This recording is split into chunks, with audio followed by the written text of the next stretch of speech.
annoncer la bonne nouvelle. C'est l'évangile du salut. Le salut des âmes. Jésus est mort pour que toi et moi soyons sauvés. Pour que ta famille soit sauvée. Ça, c'était sa première mission. Je vous donne, il n'a pas pris cet ordre par hasard.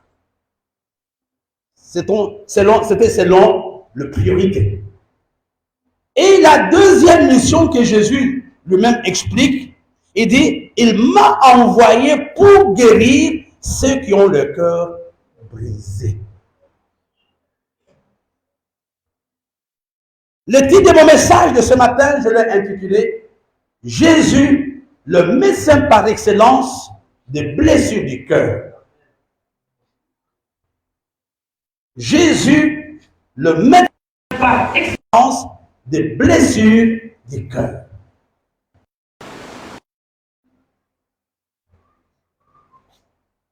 Il dit, je suis venu pour guérir ceux qui ont le cœur brisé. Il y a des versions qui disent, ceux qui ont le cœur froissé. Ceux qui ont le cœur blessé. Quand le Seigneur nous parle du cœur ici, ça a la même signification que l'âme. Ce n'est pas le cœur muscle, c'est l'âme. Il parle de la délivrance au troisième point. Et je suis venu pour faire la délivrance. Et en dernier point, il parle de la bénédiction matérielle. Voilà l'ordre du Seigneur. Le salut, la guérison de nos cœurs, la délivrance et la bénédiction matérielle. Même si aujourd'hui, cet ordre, nous l'avons changé. Aujourd'hui, c'est tout le monde qui veut vivre l'année de grâce, qui veut voir le miracle, la puissance, etc. Mais combien de gens font attention à leur âme? Et c'est la mission de l'Église, c'est la mission de Jésus lui-même.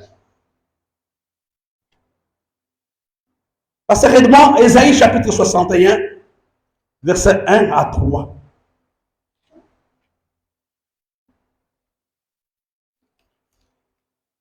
L'Esprit du Seigneur l'Éternel est sur moi, car l'Éternel m'a point pour porter de bonnes nouvelles pour eux. Il m'a envoyé pour guérir ceux qui ont les cœurs brisés, pour proclamer aux captifs la liberté et aux prisonniers la délivrance, pour publier une année de grâce de l'Éternel et un jour de vengeance de notre Dieu, pour consoler tous les affligés, Alléluia. pour accorder aux affligés de Sion, pour leur donner un diadème au lieu de la cendre, une huile de joie au lieu du deuil, un vêtement de louange au lieu d'un esprit abattu, afin qu'on les appelle des térébelles de la justice, une plantation de l'Éternel pour servir à sa gloire. Frères et sœurs, un homme qui a un cœur blessé ne peut pas s'épanouir spirituellement. Quand ton cœur est blessé, je te dis la vérité, tu ne peux pas long feu dans le ministère ou dans la vie de tous les jours.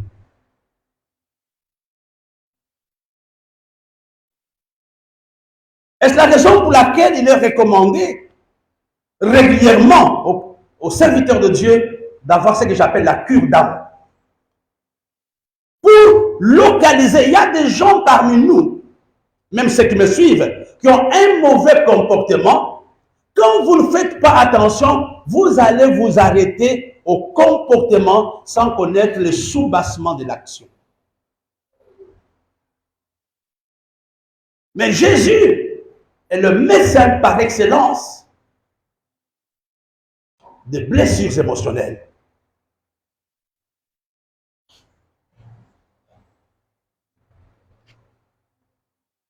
C'est vraiment sur l'ordre du Seigneur que je suis en train de vous prêcher. C'est depuis le lundi que j'ai eu ce message.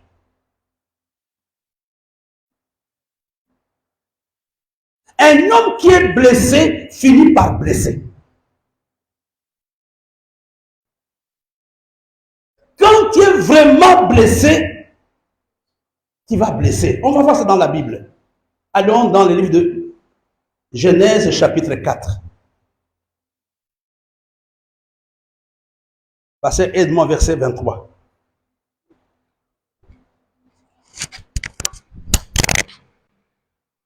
Lémec dit à ses femmes, Ada et Tsila, écoutez ma voix, femme de Lémec, écoutez ma parole. J'ai tué un homme pour ma blessure et un jeune homme pour ma meurtrissure. J'ai tué un homme pour ma blessure et un jeune homme pour ma meurtrissure. Frères et sœurs, tu auras des relations conflictuelles d'une façon permanente si l'âme est blessée. Le mec est le premier polygame de la Bible, ou de l'humanité si vous voulez. C'est lui qui a commencé la polygamie. Il dit, j'ai tué un homme pour ma blessure. Et un jeune homme pour ma meurtrissure. Chaque personne ce matin qui est blessée, d'une façon consciente ou inconsciente, est une personne qui blesse les autres. Est une personne qui blesse les autres. Il y a beaucoup, vous savez, quand Jésus décrit sa mission, la première vérité que j'aimerais mettre devant nous ce matin, que les blessures du cœur sont une réalité. Ce n'est pas quelque chose qui est un rêve ou bien quelque chose de, comment on peut dire ça en français, qui est utopique. C'est une réalité. Je l'ai expérimenté personnellement dans ma vie et je l'ai vu dans la vie de certaines personnes. En 2007, j'étais suffisamment blessé. En 2007. Je vous donne des petits témoignages, je continue mon message. Les gens ont dit, je suis fatigué, il faut que j'aille à Libreville me reposer. Mais je ne voulais pas. Je ne voulais pas quitter Douala. Maman Elali s'est battue, elle m'a trouvé l'argent du billet pour que j'aille. Elle est venue pour me remettre l'argent du billet et je l'ai grondé. J'ai dit, mais toi aussi, tu veux que je quitte ici, donc tu veux vraiment aussi, donc tu es avec les autres. Pourquoi j'avais réagi? J'étais un homme blessé. J'arrive à Libreville. Tout ce qui était Cameroun pour moi était mauvais. J'avais interdit que les garçons regardent Equinox, Canal 2. L'autre là-bas, comment on appelle encore? Non, non, pas CATV, l'autre là, privé. STV. Dès que je voyais seulement une émission de Cameroun, j'étais énervé. Et il y avait il y avait le feuilleton qui passait. Mais moi, j'étais un homme complètement blessé. Et regardez, c'est moi qui étais blessé, mais les gens autour de moi payaient le pot. Les enfants ne devraient pas regarder le match que la CRTV ou tout ce qui était camerounais diffusait à cause des blessures que j'avais eues. La blessure est une réalité. Et un cœur est blessé, le cœur ne se blesse pas seul. La deuxième réalité, un cœur est blessé par un événement ou une circonstance ou une chose.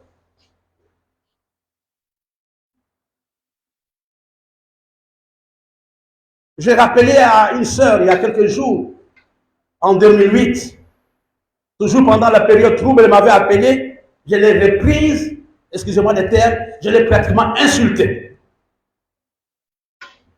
Heureusement que la personne a oublié cela. Mais moi, je ne l'ai pas oublié. Ce n'est pas évident, notez ça, de vivre avec quelqu'un qui est blessé. Vous payerez les pots. Un cœur est blessé par quelqu'un, par une personne, d'une façon consciente ou inconsciente, nous a fait mal.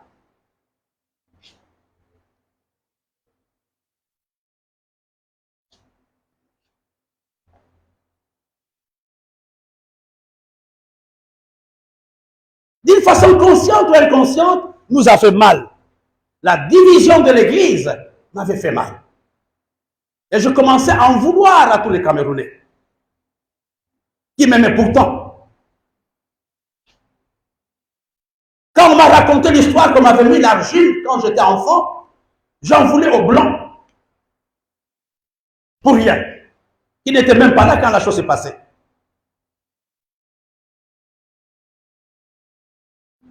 J'aimerais ce matin que tu dises, Seigneur, guéris-moi.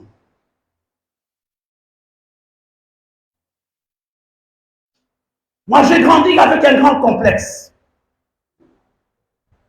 Tous mes amis, tous mes cousins avaient des grands frères. Mais moi, je n'en avais pas. Là, j'étais le premier garçon de ma mère et de mon père. Et j'étais complexé devant ceux qui avaient des grands frères. Quand on était à l'école primaire, quand on tapait un de nous, et ils couraient appeler leur grand frère qui venait de dépendre, le protéger. Mais moi, je n'en avais pas. Et cela, sans m'en rendre compte, m'avait impacté négativement.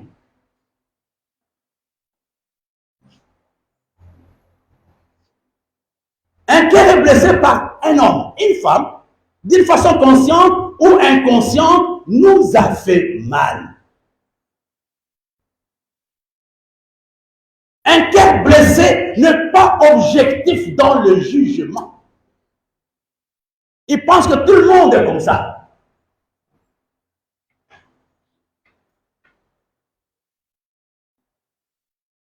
Une autre réalité que j'aimerais mettre devant vous, les cœurs blessés affectent le comportement de l'homme.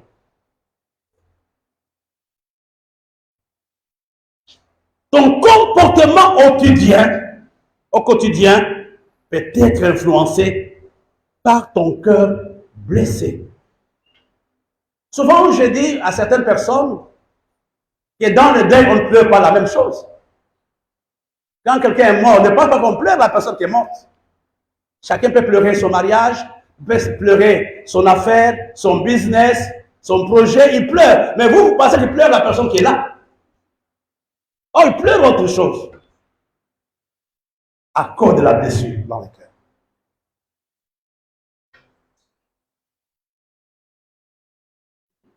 Et les séquelles sont tellement fortes, les conséquences sont fortes, et qu'il amène le manque de croissance, enfin, le manque de épanouissement spirituel.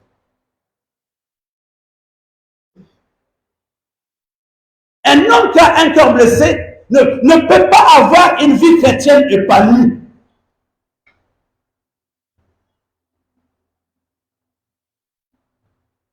Mais j'ai découvert dans la Bible, mes bien-aimés, si on parle des conséquences des blessures du cœur, on n'a pas le même niveau.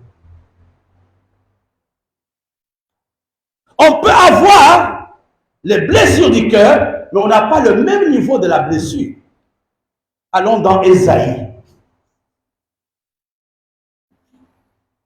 Ésaïe chapitre 1. Verset 6. La Bible nous dit, Ésaïe chapitre 1, verset 6, de la plante du pied jusqu'à la tête, il n'y a rien de bon. Rien. Il n'y a rien qui est en bon état. La blessure affecte tout ton être. Rien ne peut être en bon état s'il y a des blessures. Et je voudrais donner une autre réalité avant de revenir au texte. Il y a des gens qui sont blessés, qui sont conscients, mais d'autres ne sont pas conscients. Et les inconscients sont les plus dangereux et les plus nombreux. Et si la Bible nous dit de la plante du pied, de la plante du pied jusqu'à la tête, rien n'est en bon état. La blessure affecte toute la vie de l'homme. Son ministère, ses relations, sa façon de faire est affectée. Regardez, ici, on nous donne 3 niveaux de blessures. Ce ne sont que des blessures. Premièrement, ce sont des blessures. Deuxièmement, le contusion. Et en troisième lieu, le plaie vive. Ce sont les niveaux de blessures. La contusion, c'est un peu comme un gonflement. Et le dernier niveau, c'est la plaie qui sent. Il y a 3 niveaux de blessures. Et à ces 3 niveaux, on n'a pas les mêmes conséquences.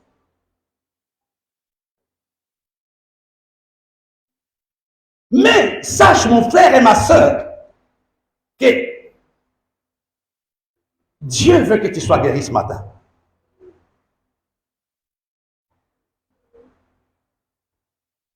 Beaucoup de choses que nous faisons dans la vie sont une conséquence des blessures. Nous parlons d'Hitler. Même Loïc connaît Hitler, Gloire connaît Hitler. On connaît la vie d'Hitler, il y a beaucoup de biographies qui ont été écrites. Pourquoi Hitler est devenu un monstre? À cause de son père. Son père qui était autrichien, mais d'origine juive, il a abandonné avec sa mère quand il n'avait que 5 ans. Il a entretenu cette haine vis-à-vis des Juifs, jusqu'à les massacrer dans des chambres à gaz. Il a fait des choses impossibles à cause de la blessure. Un homme blessé est un danger pour l'Église, un danger pour sa famille, même un danger pour la société.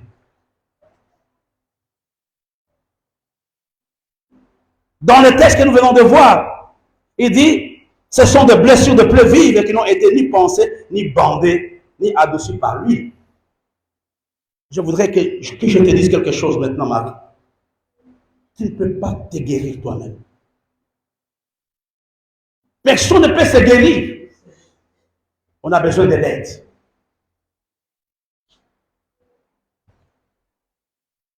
On a besoin de l'aide. Ne dis pas j'ai pris. Non, c'est faux. J'ai une sœur avec qui j'ai de bonnes relations, elle est médecin. Elle est dentiste. Un jour, elle m'a appelé, elle me dit, écoute, je vais te perdre mes dents. Mais, elle me dit, je suis en train de chercher une consoeur qui peut venir remplacer mes dents. Dans ma tête, c'était bizarre. C'est elle qui me soigne. Maintenant, comment elle cherche une autre personne? Ça ne passait pas dans ma tête. Quand tu es blessé, le plus grand danger, c'est de te comporter comme si tu ne l'étais pas. Et des fois, tu ne le sais même pas. Les actes que tu poses au quotidien sont des mauvais actes. Pensons à l'histoire d'Hitler.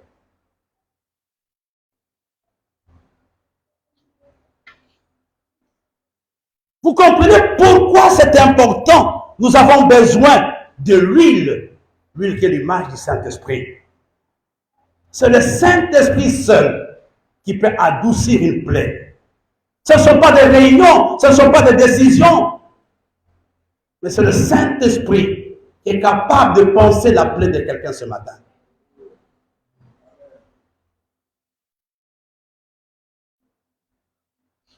Il y a quelques années, je vous donne des témoignages que moi j'ai vécu. Un jeune homme est venu me voir à la maison. Il tremblait, il a dit, pasteur, j'ai failli commettre l'irréparable. Il dit quoi? Il a dit, cette nuit, j'étais prêt à aller tuer mes parents. Avec un couteau. Parce qu'ils sont pauvres et moi je suis pauvre. Je me suis dit, mais pourquoi vous m'avez mis au monde quand vous saviez que vous n'avez pas d'argent? Vous voyez juste à quel niveau, avant que je l'oublie, la blessure nous enlève souvent les sentiments.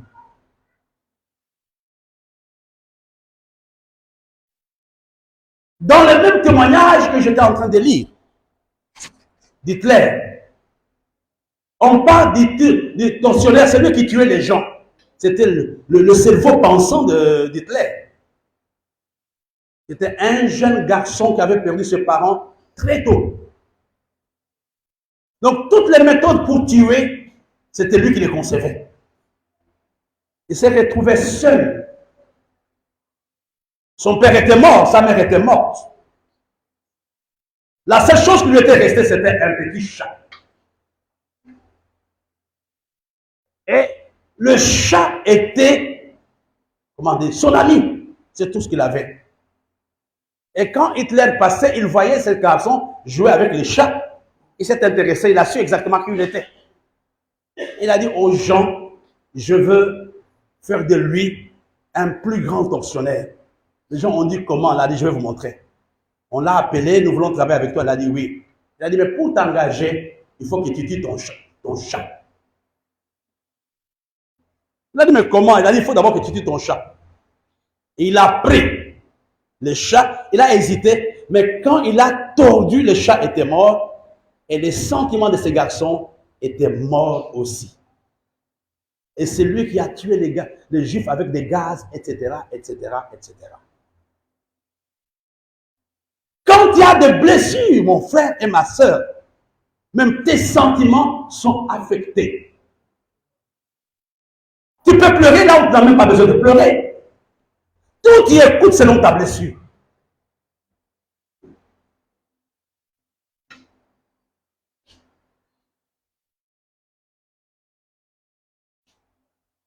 J'ai noté. Parce que souvent, on ne fait pas trop attention, nous, en tant que pasteurs. Moi, le premier. Il y a des gens que nous jugeons, il y a des gens que nous condamnons, mais on ne connaît pas leur passif. On ne sait pas d'où ils viennent, par quoi ils sont passés. Et le message que je donne concerne aussi les parents ce matin. Il y a 3 périodes pour lesquelles une personne peut être blessée. Et sans l'intervention du Saint-Esprit, il peut l'être jusqu'à sa mort. La première période, c'est avant la naissance. Dans Luc chapitre 1, verset 44, quelqu'un peut m'aider, pasteur, tu peux m'aider? Luc 1, verset 44.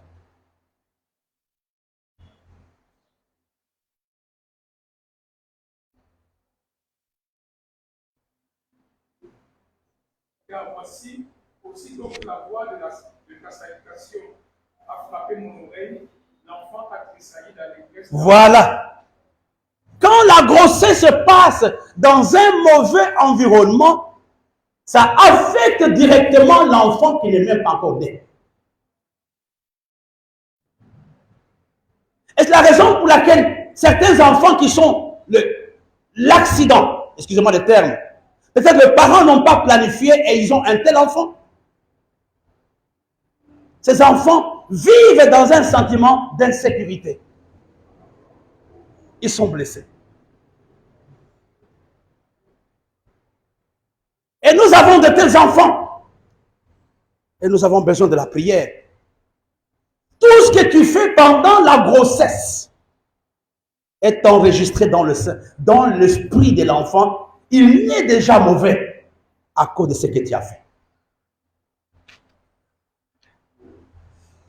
J'aimerais vous épargner certains textes. On peut lire peut-être. Pasteur Edmond, Genèse chapitre 16, versets 6 à 12.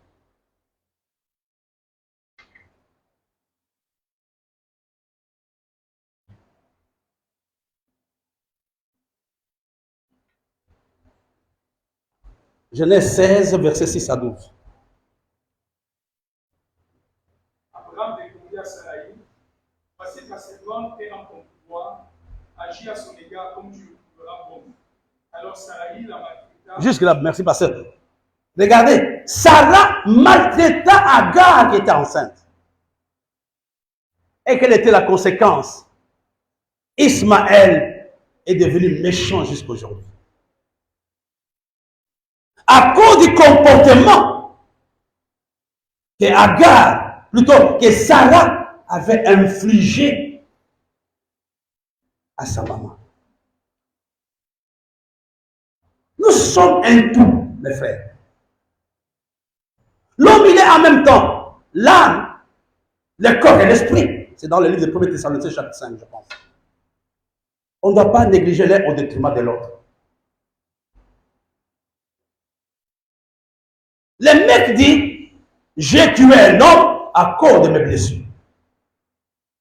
Tu peux détruire le ministère de quelqu'un, la vie de quelqu'un, la réputation de quelqu'un à cause de la blessure qui se trouve en toi.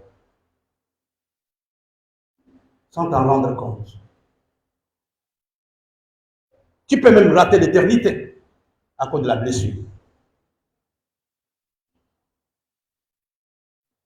Les enfants, l'homme est blessé d'abord avant la naissance. Chaque parent connaît l'histoire de son enfant. Il y a des moments où on doit se mettre à genoux, dit Seigneur, protège mon enfant contre ça.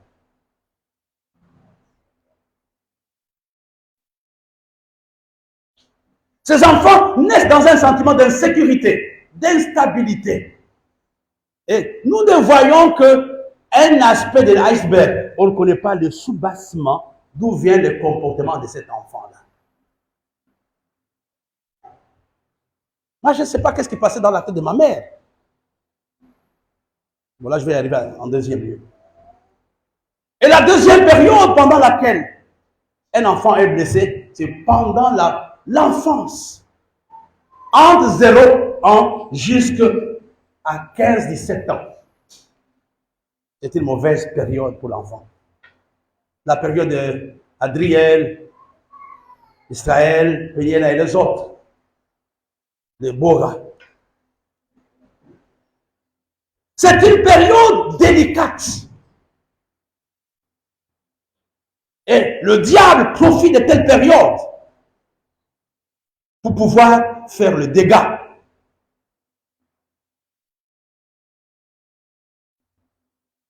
Il y a des parents qui doivent aujourd'hui se mettre à genoux et pleurer devant Dieu que j'ai détruit mon enfant, j'ai détruit ma fille.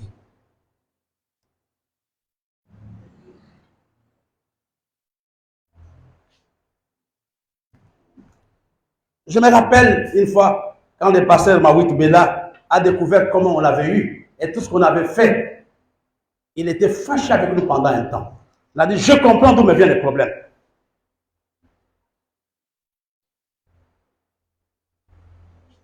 Je vous montrerai certaines choses qui peuvent amener les blessures de l'enfant, même s'il ne te le dit pas, mais il grandira avec ça. La première chose, les injures des parents.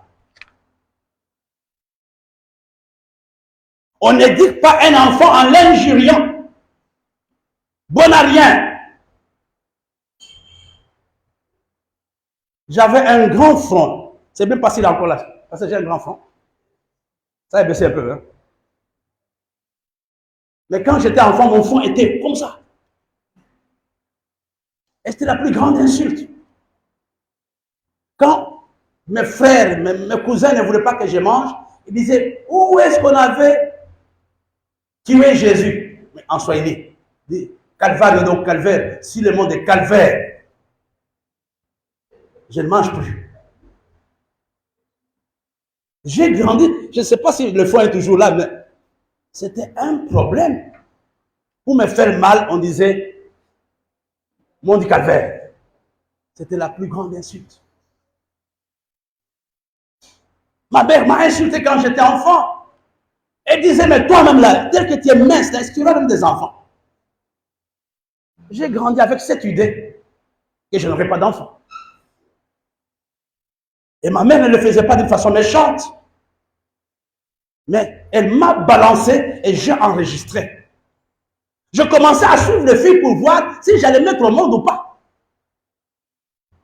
Parce que c'était la plus grande insulte que ma mère me disait. Toi là, mince là même. Tu sais même comment on peut avoir un enfant? Et c'est resté dans mon esprit pendant longtemps. Plusieurs années. Heureusement que j'ai des enfants aujourd'hui. Elle n'est plus là pour les voir, malheureusement. Elle a vu seulement, je crois, Bella. La deuxième chose qui amène la blessure dans le cœur de l'enfant, c'est l'humiliation et l'abaissement. Éduquez les enfants, ne les humiliez pas.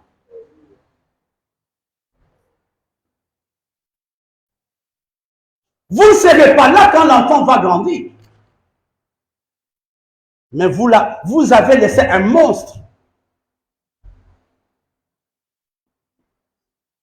L'humiliation et l'abaissement amènent les blessures dans le cœur de l'enfant.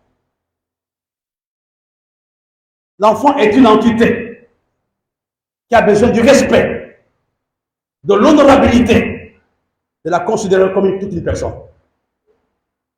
On ne respecte pas l'enfant quand il aura 20 ans, 25 ans. C'est à la naissance qu'on le respecte.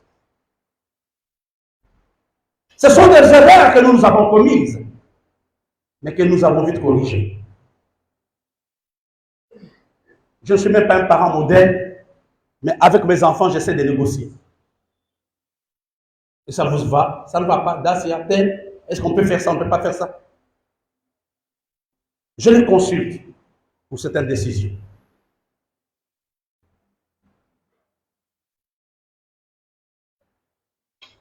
Quand tu rates l'éducation de l'enfant à partir de 1 an à 17 ans, tu as raté.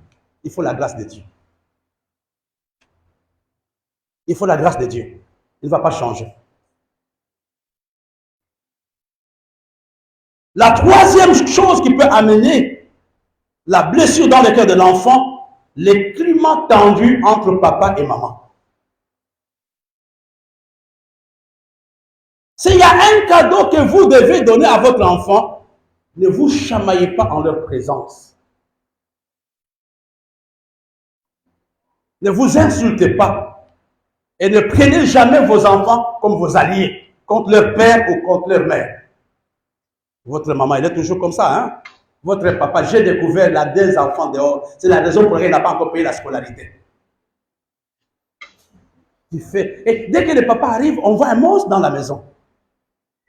On lui manque de respect. Parce qu'il y a quelqu'un qui fait le jeu dans la maison.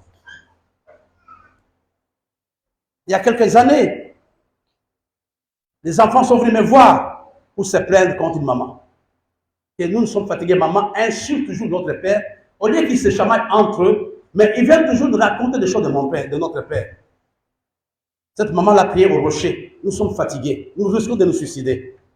Et j'ai appelé la maman et de faire attention par rapport au comportement que tu as vis-à-vis de ton mari. Elle a commencé à pleurer que je ne savais pas que je l'ai blessé.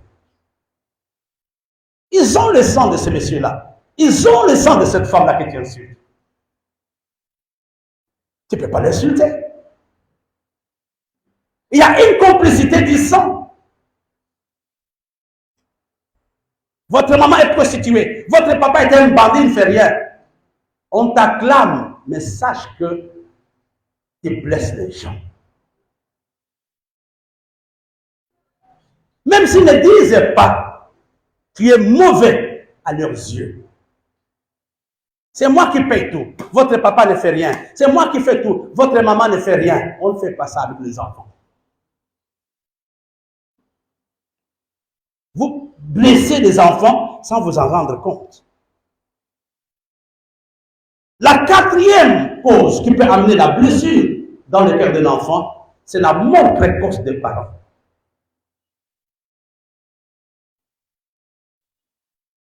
Quand on perd sa maman, son papa très tôt, l'enfant a des séquelles.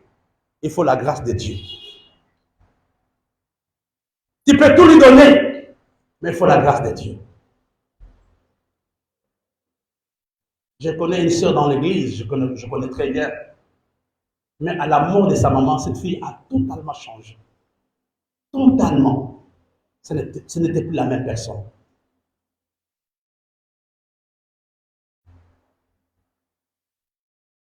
La mort précoce d'un des parents amène la blessure dans l'âme de l'enfant. Il peut se révolter contre Dieu, contre la société, même contre le père ou la mère.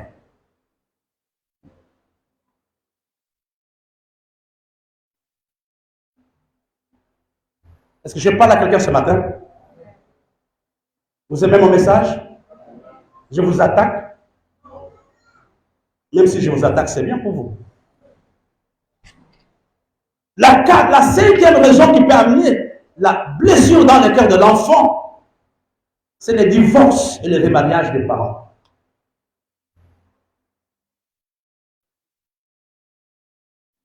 Ceux qui souffrent de divorce ne sont pas les deux parties. Ce sont les enfants. Ils en souffrent terriblement.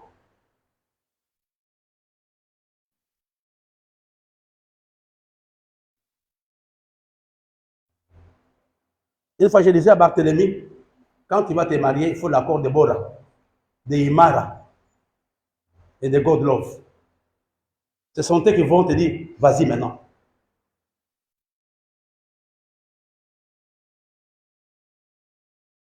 Le divorce et le remariage des parents est une cause de blessure dans le cœur des enfants. Ils ne comprennent pas ce qui arrive.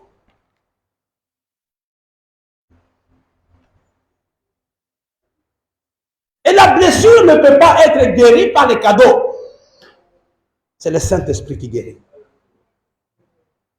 Invoquer Dieu, inviter Dieu ce matin dans nos blessures. Je vous ai dit que moi, je ne supportais pas le Cameroun à un certain moment. Mais Dieu m'a guéri.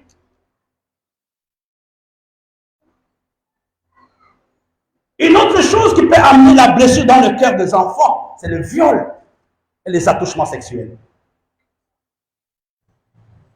Un enfant qui est violé dans sa jeunesse reste marqué jusqu'au soir de sa vie. C'est la raison pour laquelle vous devez savoir à qui laisser vos enfants quand ils ont un certain âge.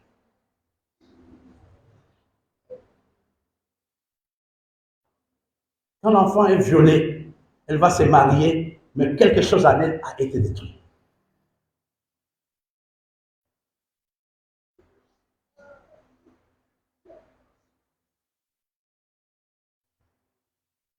Une autre raison qui peut amener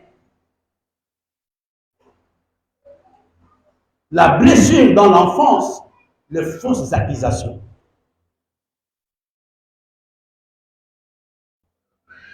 Soyez sûr avant d'accuser votre enfant qu'il a volé l'argent.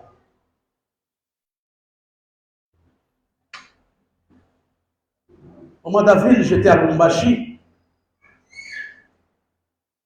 Une petite fille de la même classe que mon petit-fils David, je pense 13 ans, 14 ans par là, a mis terme. Elle était le major de sa classe.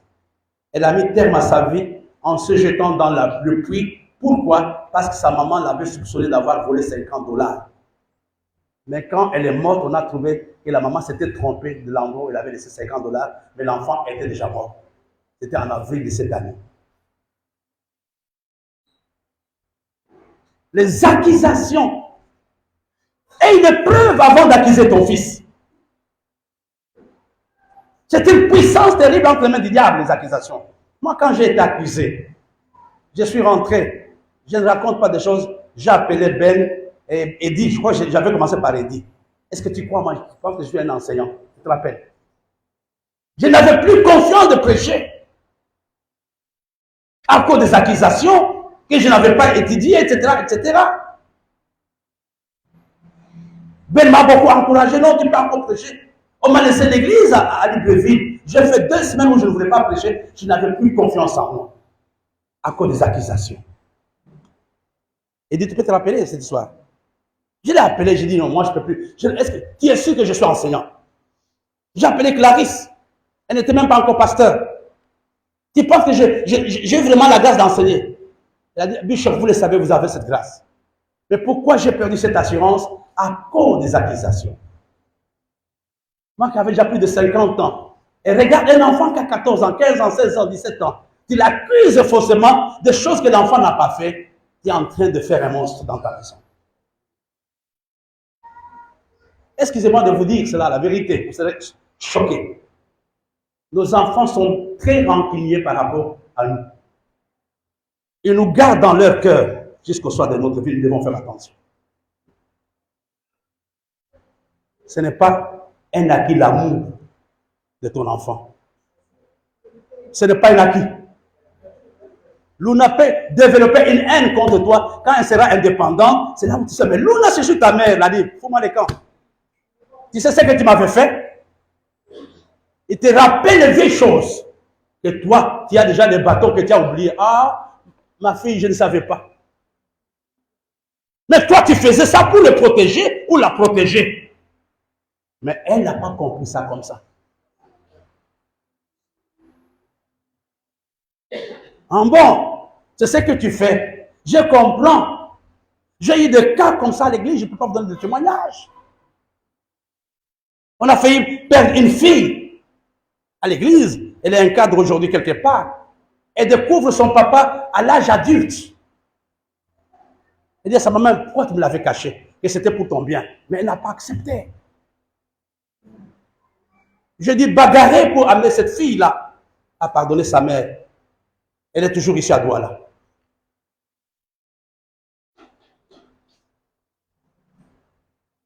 Et la deuxième phase pendant laquelle un homme peut être blessé, c'est la phase de la jeunesse.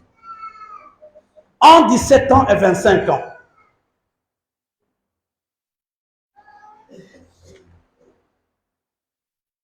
Ici, j'aimerais vous donner 3 petites choses.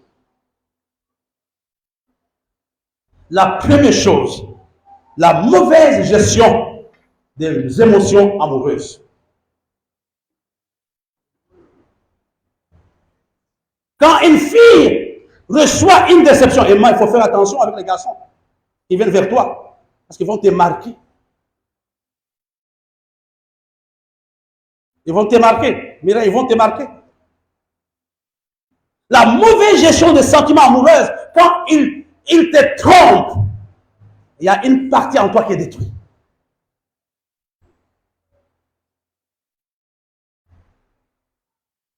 La mauvaise gestion des émotions ou des sentiments amoureux. Les gens du monde disent qu'on n'oublie pas le premier amour. Et c'est vrai, on n'oublie pas. En bien ou en mal.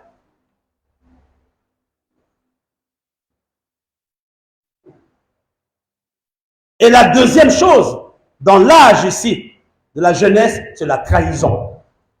Quand tu es trahi.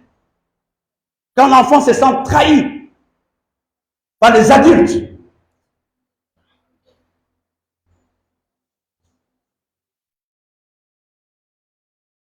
Il est trahi par les pasteurs, par le maman, par le papa. Il est trahi. Ajoute à cela aussi l'habit de confiance dans l'âge, dans la jeunesse. Quand l'enfant découvre que tu n'es pas digne de confiance, tu as fait un monstre.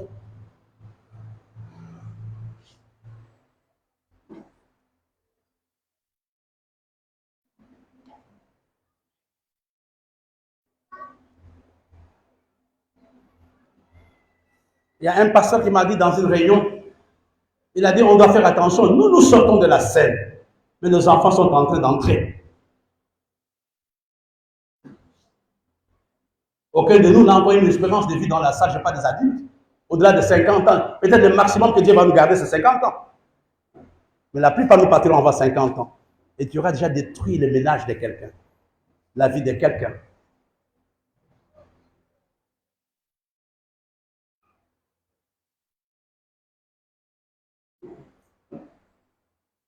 Ce matin, je suis en train de me poumonner à vous amener à comprendre que la guérison est possible. La première chose, il faut d'abord reconnaître qu'on est malade.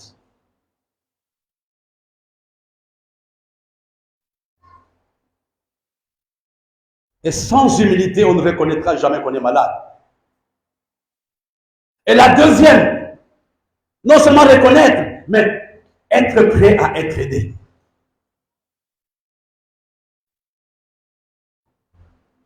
La troisième, c'est chercher l'aide de Dieu au travers de la prière. Il va nous donner son Saint-Esprit.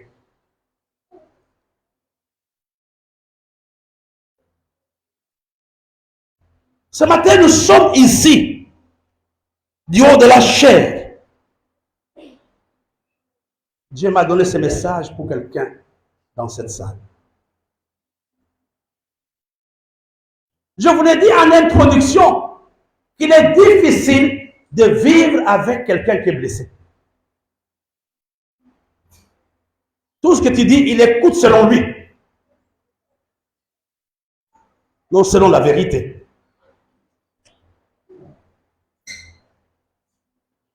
Quand il a été violé par un certain Jean, tous les gens sont mauvais. Tous les pasteurs sont mauvais parce que tel avait abusé de moi, tous les pasteurs sont mauvais. Non. La blessure a tendance à te pousser à généraliser.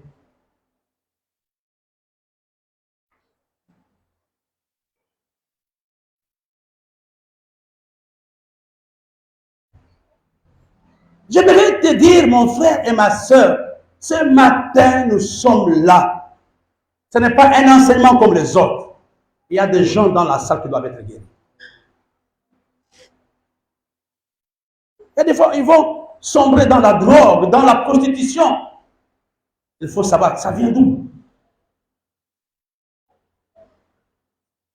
Un cœur blessé a des conséquences.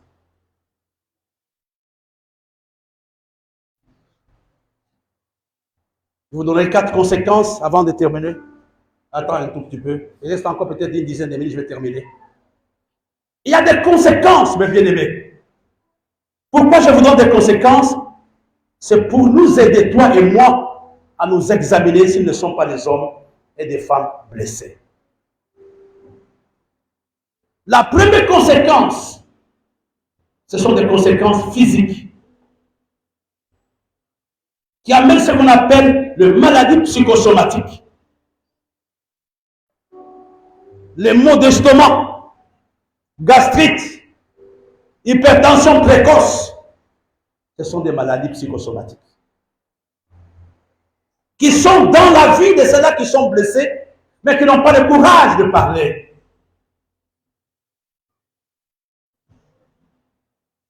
Maladie psychosomatique, maux d'estomac, hypertension, gastrite. Je suis tombé sur un bon texte. Je vous donne la référence. Je vais trouver ça dans 2 Samuel, je pense. L'histoire, quelqu'un peut m'aider, je vais trouver ça. Une bonne histoire que nous connaissons tous, peut-être. Ceux qui ne le connaissent pas, vous allez la découvrir avec moi. 2 Samuel. Qui connaît l'histoire de... Comment elle s'appelle cette fille-là? Tamar.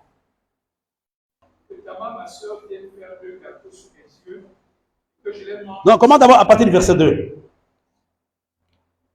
Amnon était tourmenté jusqu'à se rendre malade à cause de Tamar, sa soeur, car elle était vierge. Et il paraissait difficile à Amnon de faire suivre la moindre tentative.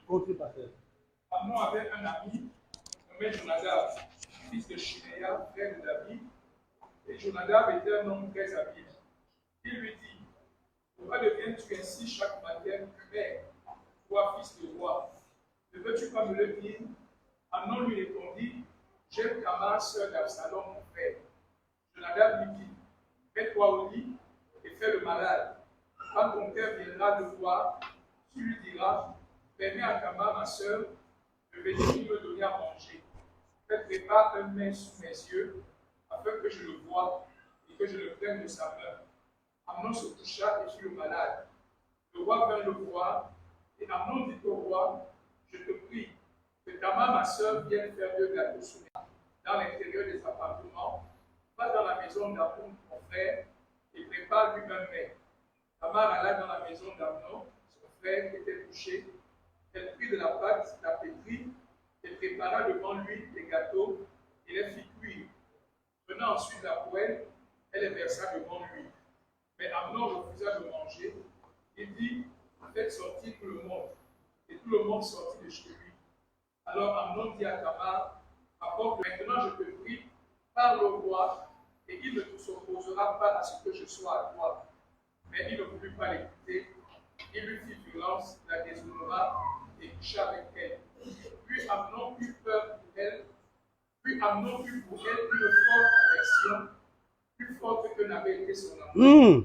Et loin de moi cette femme, et qu'on la met dehors, et ferme la porte après elle. Elle avait une tunique de plusieurs couleurs, car c'était le vêtement que portaient les filles du roi, aussi longtemps qu'elles étaient vierges.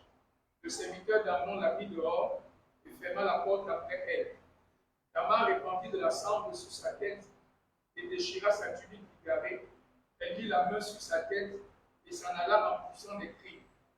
Absalom, son frère, lui dit, ce n'est pas la réunion de la jeunesse. Le sexe n'est pas ne sécurise pas l'amour. C'est l'amour qui sécurise le sexe. Donc nous voyons ici, juste après avoir couché avec Tamar, la Bible nous dit qu'il a eu une aversion. Il dit, faites-moi sortir cette femme. Quand un homme verra ta nudité, fais attention, il ne va jamais te respecter.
Ta blessure sent.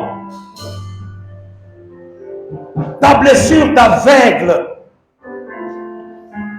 Ta blessure t'empêche d'écouter Dieu.